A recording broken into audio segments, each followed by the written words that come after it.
সামাজিক মাধ্যমে ছড়ানো হয় একটি পুরনো ভিডিও, যা দেখে মানুষ উত্তেজিত হয়। পরে কুষ্টিয়ার দৌলতপুরের শামীম জাহাঙ্গীর দরবার শরীফে চালানো হয় হামলা ভাঙচুর, করা হয় অগ্নিসংযোগ আর পিটিয়ে হত্যা করা হয় দরবারের পীর শামীম জাহাঙ্গীরকে। হত্যাকাণ্ডের পর ঘটনাস্থলে যায় দেশ টিভি টিম। স্থানীয়রা জানান, একটি পুরনো ভিডিওর মাঝখান থেকে কেটে জোড়াতালি দিয়ে পরিকল্পিতভাবে চালানো হয়েছে এমন নৃশংসতা। এর জন্য ব্যবহার করা হয় কয়েকটি ফেক ফেসবুক আইডি। দেড় যুগ ধরে ভালোবাসার নিড়ে এসিআই পিওর সল্ট।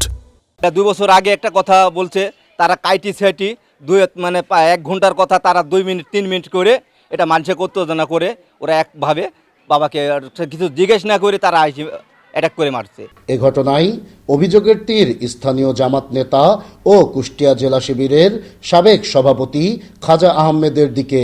নিহতের ভাই ফজলুর রহমান বাদী হয়ে মামলা করেছেন এ ঘটনায়। অভিযোগে বলা হয়, জামাত নেতা খাজা আহমেদের পরিকল্পনাতেই করা হয়েছে নৃশংসতা, ব্যবহার করা হয়েছে দেশীয় অস্ত্র।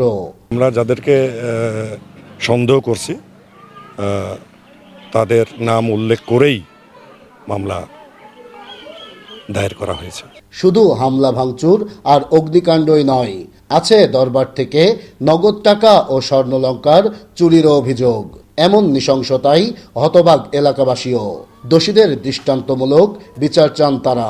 একটা মানুষকে কখনো কোনো ধর্মে বলে না যে মানুষকে মারো।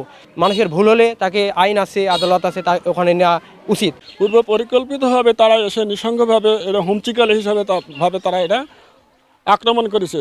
হঠাৎ করে আইসি এরকম মারি দিলে আমরা এতে তাতে বিচার চাই। তবে অভিযোগ অস্বীকার করে ষড়যন্ত্রের কথা বলছেন অভিযুক্ত খাজা আহমেদ। আমি পক্ষেও ছিলাম না, আমি বিপক্ষেও ছিলাম না।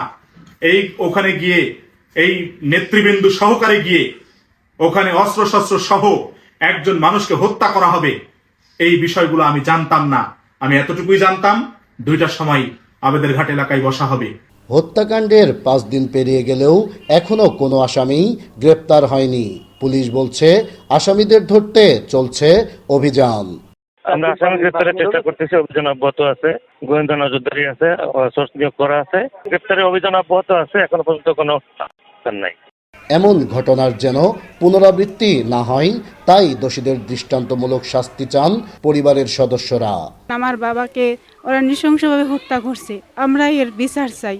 নাইদা সান তিতাস, দেশ টিভি, কুষ্টিয়া।